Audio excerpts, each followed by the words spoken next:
Dua surat lagi, surat Al-Waqiah, surat ke-56 dan surat Al-Hadid, surat 57. Dari juz 27 tinggal 2 surat.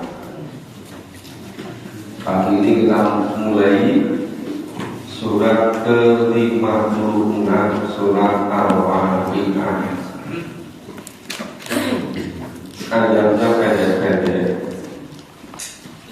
ya, sebagai ciri surat Makkiyah itu ayatnya pendek-pendek.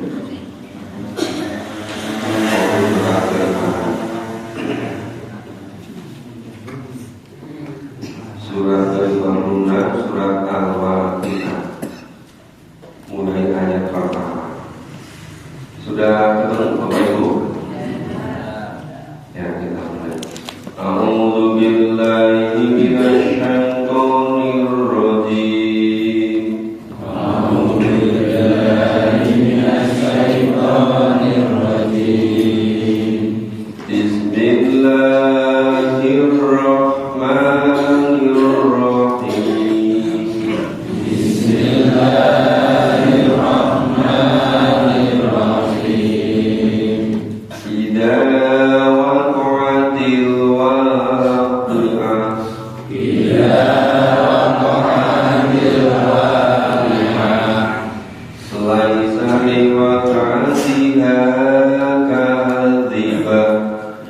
Idza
yang paling sulit diterima oleh orang-orang kafir, orang-orang musyrik, selain tentang Allah, malaikat, Rasul, Nabi, dan kebenaran kita, adalah adanya kehidupan di akhirat,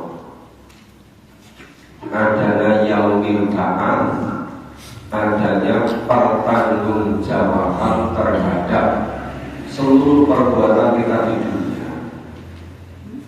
Maka di Al-Quran itu banyak sekali surat ayat yang menjelaskan tentang hari kiamat, termasuk surat Al-Waqiah. Itu artinya hari kiamat. Tetapi masing-masing surat yang berisi tentang hari kiamat itu masing-masing ada perbedaan penekanan. Jadi masing-masing ada fokusnya, ada emphasize-nya. Nah, sekarang kita pahami dari pertama. Ila apabila. Waktu awal-awal dulu sudah saya sampaikan, namanya kata ila pasti terjadi. Kalau il bisa terjadi, bisa tidak. Ini kata ila pasti terjadi. Terjadi apa? Oa-oa. Terjadi hari kiamat. Terus al-waqi'ah. Kenapa ini diulang 2 kali? Ya, waqi'ahnya. Karena menunjukkan betapa pentingnya di Al-Quran itu untuk memberikan penekanan yang dalam bahasa Arabnya itu limakin. Itu bisa menggunakan kata li, bisa menggunakan kata kok, bisa menggunakan kata yang diulang-ulang. Itu menunjukkan betapa pentingnya. Dan hal yang sangat penting, kebanyakan orang tidak menghiraukan, tidak memperhatikan. Maka sampai di luar wakomatil wakinan itu kata dasarnya sama. Mau dikasih tempat ya agak beda sedikit. Yang saya lanjutkan. Jadi kata wakomatil wakinan itu kata dasarnya sama. Hurufnya itu wawu kofai. Itu sama-sama artinya hari kiamat, tapi diulang 2 kali menunjukkan betapa pentingnya itu. Laisa lil waqi'atiha kadika.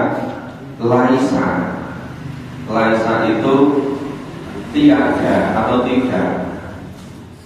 Li waqi'atiha, li bagi waqi'atiha, ya, itu terjadinya kiamat. Kadika didustakan. Terjadinya hari kiamat sama sekali tidak bisa didustakan. Jadi kalau kita itu membaca Quran, tidak ada yang bisa mendustakan adanya hari kiamat. Lah kenapa hampir semua orang sekarang itu enggak percaya sama adanya hari kiamat?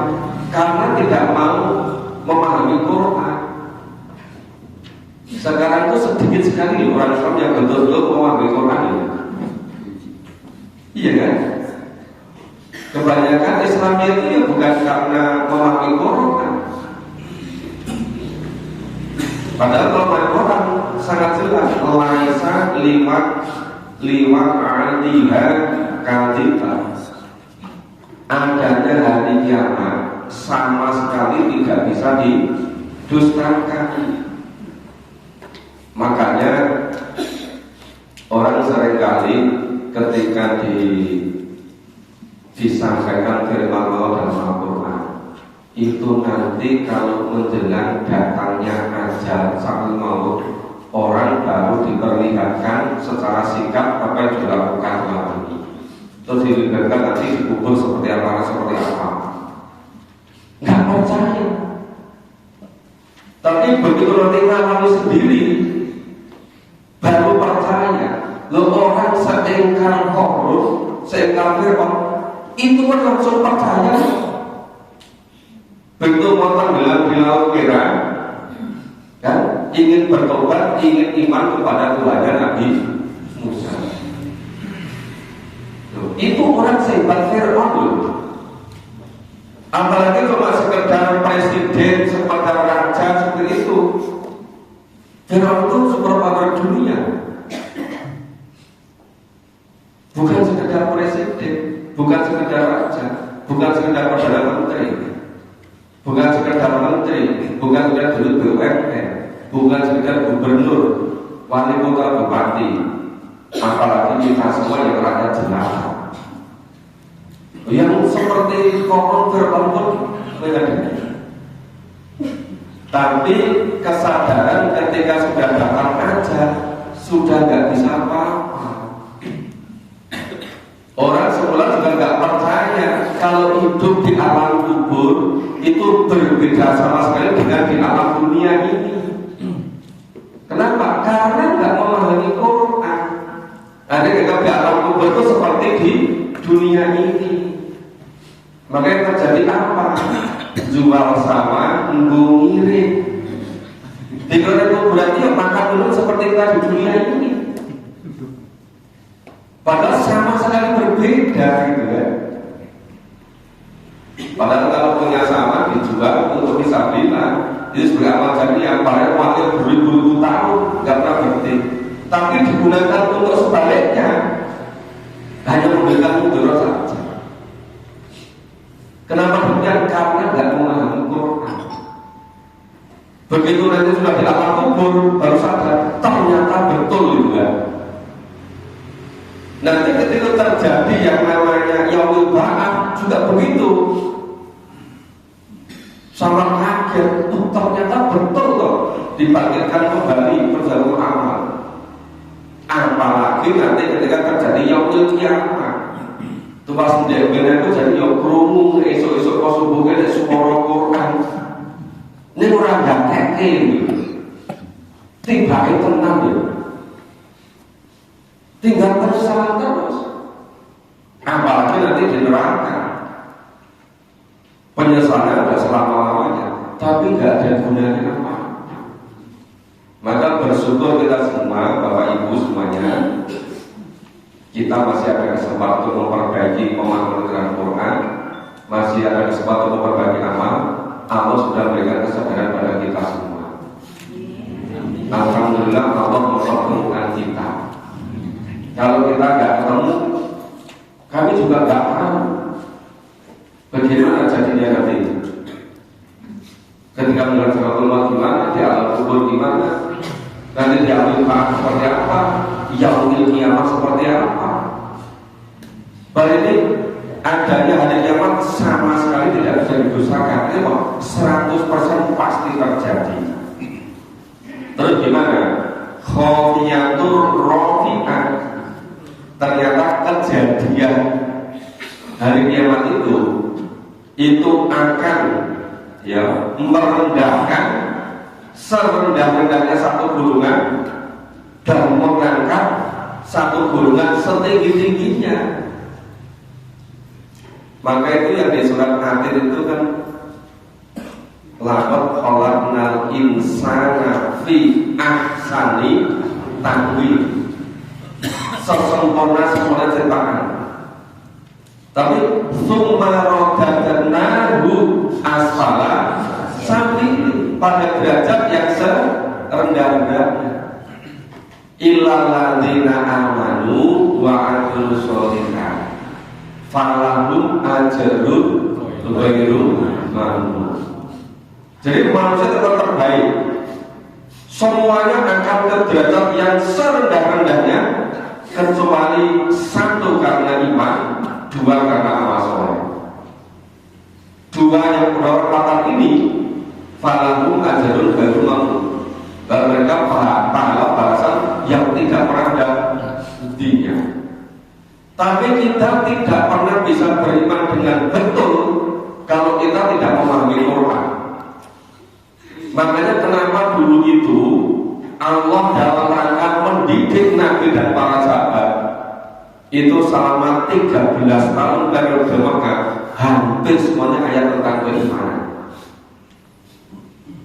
Ya kita sudah terlanjur hidup 60 tahun orang gak ada keimanan.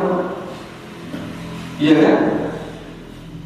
Boro-boro 13 tahun gak ada keimanan itu. Diajak fokus 3 tahun itu kan hilang. Padahal hidupnya sudah 50 tahun itu. Dan besok betapa menyesalnya besok di akhir itu. Maka cobalah Bapak Ibu supaya bisa sama-sama masuk surga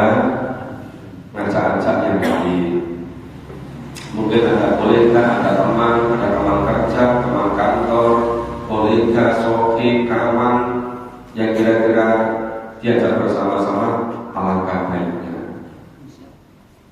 Nah, yang suami yang ngajak istri, yang istri yang ngajak suami. Kalau masih punya suami gitu. Jadi ngajak suami orang dan kebaikan juga boleh. Nah. Tapi ini dalam rangka untuk masuk surga bersama-sama, supaya nanti dipertemukan Allah bersama-sama di surga. Antara durian yang kakek, nenek, bapak, ibu, anak, cucu, canggang, panen semua dipertemukan di surga. Nah, yang di pengajian Sambisari dulu kan sudah kami tuliskan, sudah kita baca di situ kan, Allah akan mempertemukan di surga orang tua dengan anak-anaknya, gitu kan. Ya. Maka ini nanti yang namanya kiamat itu betul-betul apa yang sampai drop ke darahnya akan ia diangkat setinggi mungkin. Misalnya khofidatun sederhananya, terus rofi'atun setinggi-tingginya. Idza rujjatil ardu roja. Nah, idza pasti terjadi. Nah, jika diguncangkan bumi dengan guncangan yang sangat dahsyat. Ini juga lagi loh Bapak Ibu. Ada kata asalnya roh jim. Jimnya pakai tajid, berarti jimnya double. Ya, itu idza rujjatil ardu roja. Apabila bumi diguncangkan dengan guncangan yang dahsyat, dengan menggunakan kata yang sama, apa? Itu luar biasa terjadinya.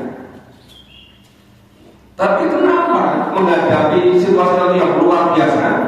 Sekarang-kadang seakan-akan hampir 8 miliar orang di dunia ini agak biasa saja. Malah ada yang katakan kalau wis ngerti-ngerti orang murid yang akhir. Iya kan? Main tuh nggak cocok. Kenapa? Karena tidak yakin terhadap kebenaran Al-Quran. Kalau kita yakin kebenaran Al-Quran, kita itu terhadap firman Allah ini pasti kita namanya paling tidak ilmu yakin. Dari ilmu yakin nanti menjadi ainul yakin. Dari ainul yakin menjadi hakul yakin. Karena Al-Quran itu mutlak 100% gitu kan. Bagus sadil jibalu basa, coba. Dan gunung-gunung dihancurkan sampai seluruh mata sehancur-hancurnya. Di surat Al-Qari'ah dulu kan orang-orang sama penasaran tanya, ma adraka al-qari'ah. Apa kowe ngerti qari'ah ku apa? Kok digambarkan qari'ah kuwi orang itu nanti seperti apa itu sih laron, aneh-aneh. Apalagi kalau jibal ini langsung gunung-gunung seperti kapas berterbangan. Tapi kalau ini sampai seluruh orang tak hancur sehancur-hancur, bahkan apa? Fakana haba'an munbata. Jadilah gunung-gunung tadi jadi debu berterbangan. Coba Bapak Ibu kita gambarkan, namanya jibal, jabal. Karena kan sudah saya sampaikan berkali-kali, namanya jabal itu berbeda dengan tor. Kalau tor gunung, tapi tanahnya subur, ada tanaman pohon. Seperti gunung-gunung di Indonesia itu. Kalau jabal itu gunung, itu batu yang mengeras.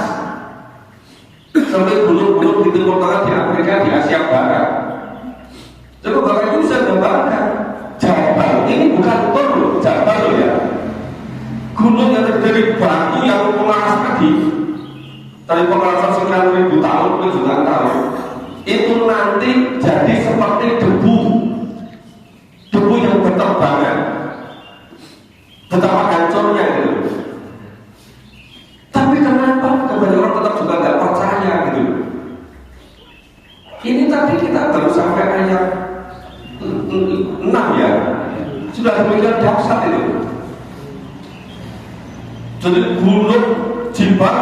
dihancurkan sehancur-hancurnya. Bahkan gunung-gunung yang terdiri dari batu hitam, batu mengeras itu akan jadi seperti debu karena dasarnya terjadi hari kiamat. Sekarang ada gempa 5,7, wis bingung berlanjut metu. Iya kan? Hari kiamat gak iso diukur dengan itu, seluruh alam jebol semua, nggak kuat karena dasarnya hari kiamat. Bagaimana alam bisa bertahan? Namanya jibal yang batu-batu mengeras saja bisa jadi debu berterbangan.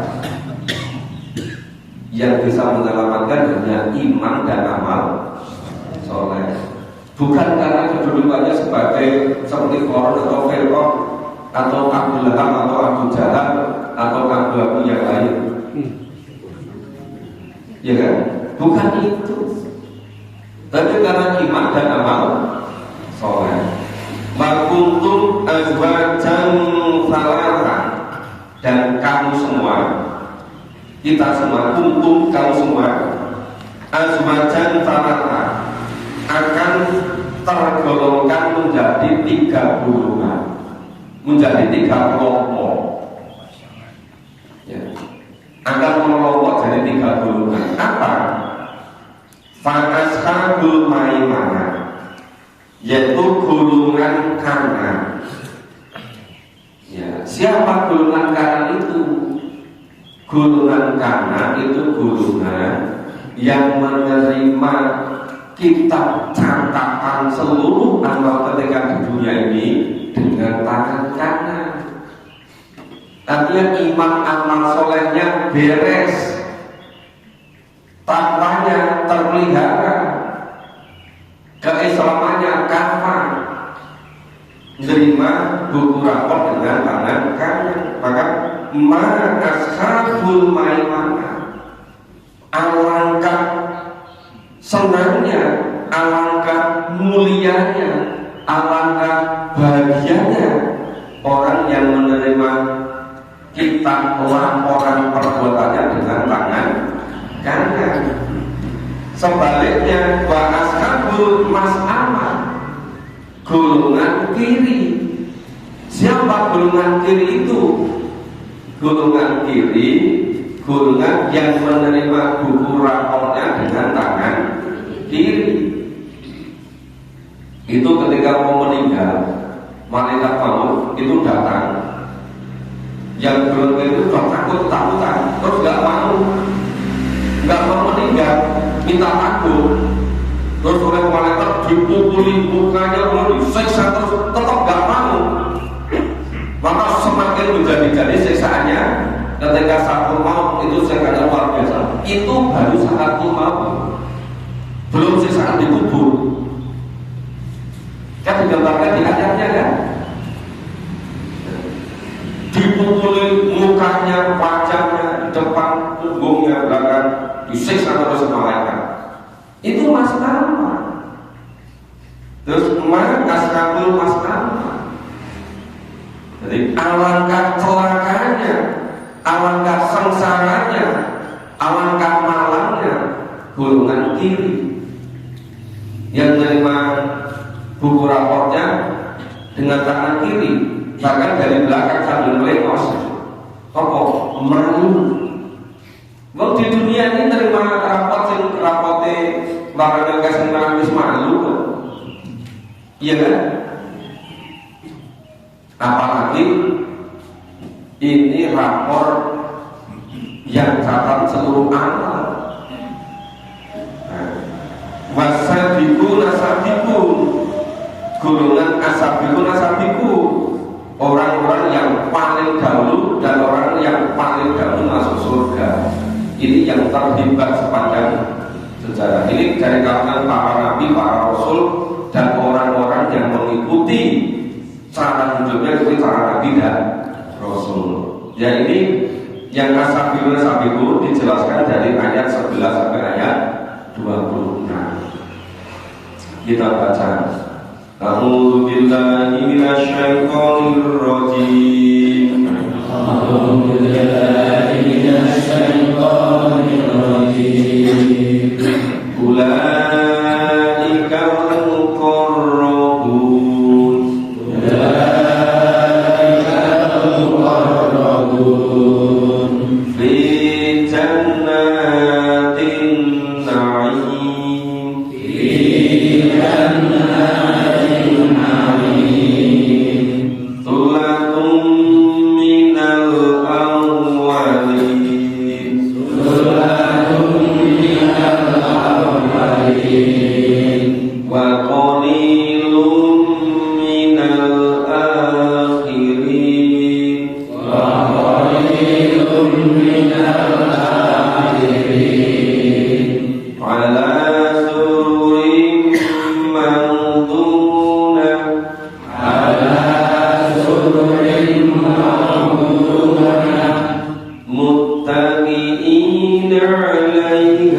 Mereka itu orang-orang yang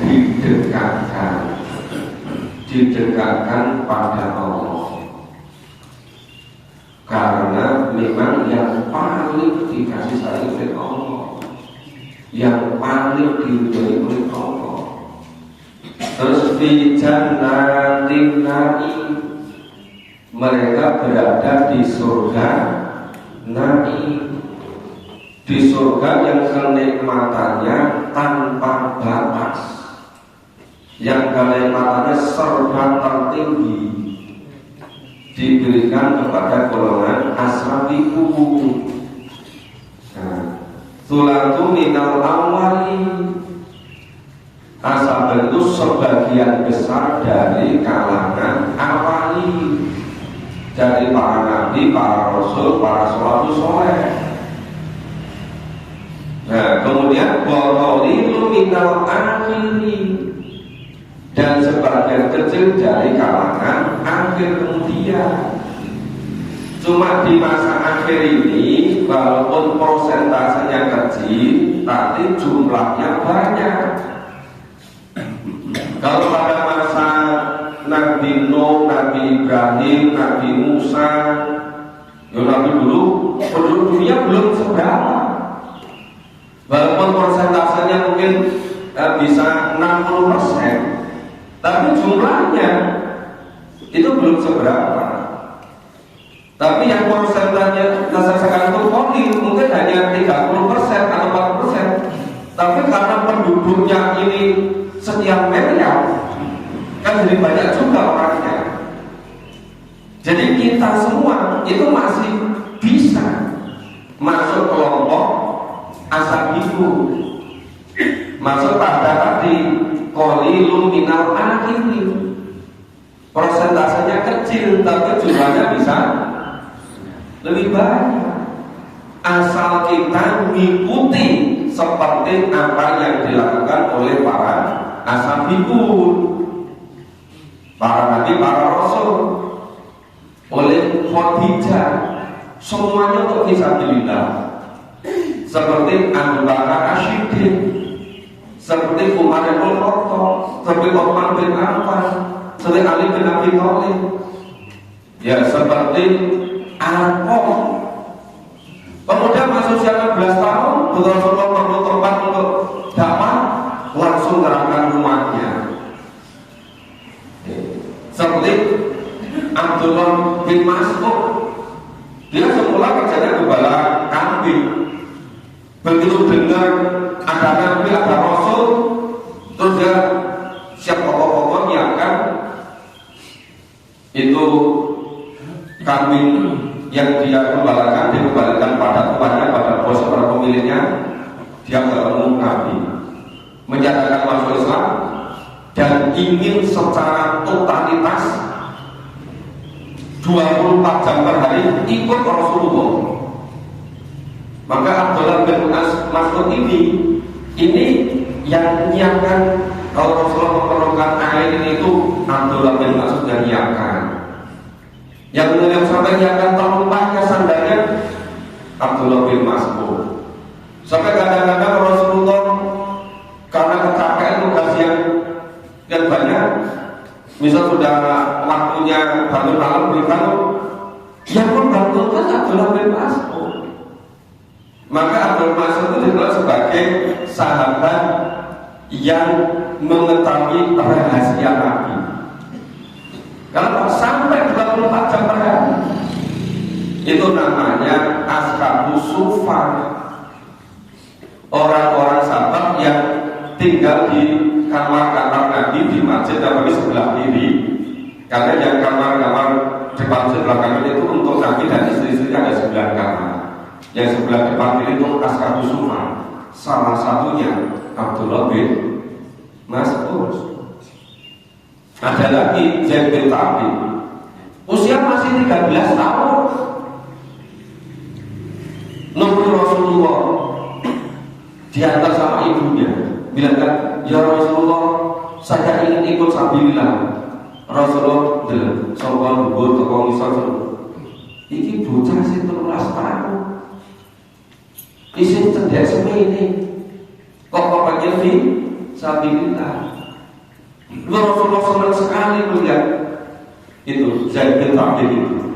Terakhir dia mau kekele, aku yang senang kalau sabilillah. Nek umur mungkin mencukupi. Kowe mulai baik, mulai kowe nyantuni hormat pada ibumu. Dia tinggal punya ibu, gak punya bapak. Dan kita pulang dengan itu pedangnya diseret, karena pedangnya masih lebih panjang daripada tubuhnya. Dan kita, tapi dia nggak berhenti di situ, cari cara terus supaya tetap bersama Rasulullah. Ini apa? Dia banyak menghafal Quran, bacanya yang bagus. Suatu ada kesempatan, dia di depan Rasulullah membacakan itu hafalannya. Rasulullah, kok ada pasukan ini? Nah, dikatakan begitu terus. Akhirnya Zaid bin Thabit itu banyak mempelajari bahasa-bahasa yang digunakan ketika itu. Terus kalau Nabi menerima sahabat kirim surat selain Ali bin Abi Thalib, Zaid bin Thabit yang menerjemahkan, yang membacakan, yang menuliskan jawabannya. Ada apa? Jadi penulis wahyu luar biasa, besoknya ini masuk asal-usul awal. Kalau kita juga melakukan seperti itu, kita semuanya bisa masuk dari kelompok ashabul awal, dari kelompok qalilu minal akhir. Terus ini gambaran surga itu serba singkat, yang Allah suruh mauduna. Di surga itu berada di atas dipan-dipan yang bertatakan emas dan permata. Jadi dipannya bertatakan emas dan permata. Emas dan permata bukan hanya untuk perhiasan, dibangun dari emas dan permata. Kalau Bapak Ibu kalau ingin punya dipannya emas permata, sekarang punya emas, punya permata, diinvestasikan besok di akhirat, dibikinkan istana di surga dan dipannya dari emas dan permata. Sekarang ada presiden yang dipannya dari emas dan permata. Perdana Menteri ada enggak? Justru Bapak Ibu dijamin di surga sedekat itu, asal kita bisa masuk kelompok ashabul, ya kan? Mutakhirina ada yang mutakobili. Nah, itu di atas dipan yang terbuat dari emas dan permata tadi, itu sama duduk, tiduran, bertelekan, ya. Itu yang saling mutakobilin, berhadapan-hadapan. Yang ada dipan dari emas permata, nenek manggolnya sikur-sikuran nggak senang kan? Ini saling berhadapan mutakobilin. Yang tubuh anak-anak firdan mu'alidina, mereka itu dikelilingi, dilayani oleh wildanun anak-anak muda mu'aladun, muda terus saja apa? Anak-anak lain itu gak pernah jadi tua, muda terus pelayan-pelayannya. Orang sekarang itu pelayannya waktu-waktu sakitan masuk angin, enggak. Itu kan gambaran di dunia. Oleh pelayannya mungkin dia, nah itu kan di dunia itu. Dia kan dijamin itu. Ya wildanun mu'aladun, oleh anak-anak muda yang muda terus. Terus di akwabi wa abariko wa kaksim mimmain. Jadi di sini disediakan anak-anak muda tadi membawa gelas, membawa itu tempat minumannya dari sana. Ada smoky, ada piala-piala yang berisi minuman yang luar biasa segarnya dari sumber air yang mengalir. La yusaddauna nganha wa la yunzifun. Nah, mereka minum tadi berbagai macam jus minuman yang lokal tadi itu tidak akan merasakan pening dan tidak akan mabuk. Beda dengan di dunia ini, di sana nggak ada lagi mabuk. Nah, kemudian wafakihatin mimma yatakhayyarun. Jadi di surga itu disediakan juga berbagai macam jenis buah-buahan, apapun tersedia yang ada di sana itu. Apapun yang diinginkan tersedia. Nah, warwito ini mimma yastahu. Ada juga kalau mau disediakan juga daging dari burung. Mereka menginginkan daging dari burung tersedia lengkap itu. Makanya sana yastahun apa yang mereka inginkan. Wakurun ini coba luar biasa ini. Jadi surga itu disediakan istri-istri, suami-suami yang apa itu ingin, yang bermata jeli. Ya. Wakurun bidadari dan yang bermata jeli. Kalau tadi lu'lu'in maknun, bagaikan seperti mutiara yang tersimpan. Ya, mutiara yang sangat berharga, maka itu tersimpan. Itu apa? Jazamu dimakan ya malu. Itu semuanya sebagai balasan dari amal mereka. Jadi surga yang luar biasa lengkapnya tadi itu sebagai amal karena balasan dari amalnya. tidak ada surga yang gratisan. Bapak Ibu, kamu jam 3 sholat satu masjid, diniatkan ini lillah, supaya nanti dapat surga seperti ashabikun. Jadi ini balasan dari amal kita, tidak ada yang gratisan, gitu kan? Layas maku nabiha lawan wala ta'tima. Di surga tidak ada suara yang lambung yang tidak berguna, dan tidak ada suara pun yang menimbulkan dosa. Di surga tidak ada lagi istilah dosa atau tidak berguna. Semuanya sudah yang berguna. Kemudian lagi salam akan tapi yang ada di surga semuanya mendengar ucapan yang serba keselamatan, menyejukkan, mendamaikan, mensejahterakan.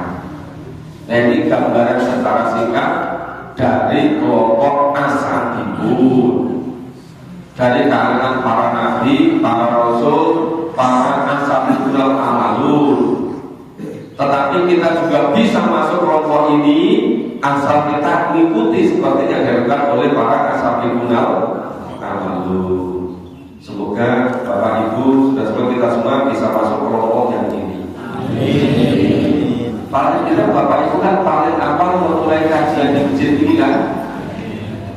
Sudah pernah dengar sebelumnya di masjid orang bisa kisah perwamatani sing saben pagi ngaji Quran urut pernah enggak? Bapak Ibu sudah sampai ikut ini, sudah paling hafal kan? Semoga nanti juga termasuk yang paling hafal menyelesaikan Quran di masjid ini. Ada masjid yang sudah didirikan 300 tahun yang lalu, 200 tahun yang lalu, tapi belum tahu menyelesaikan memahami Quran. Tapi masjid yang baru, mudah nanti bisa menyelesaikan pemahaman Al-Quran. Semoga Allah kasih kesempatan pada kita semua. Insya Allah kita lanjutkan besok pagi. Mohon maaf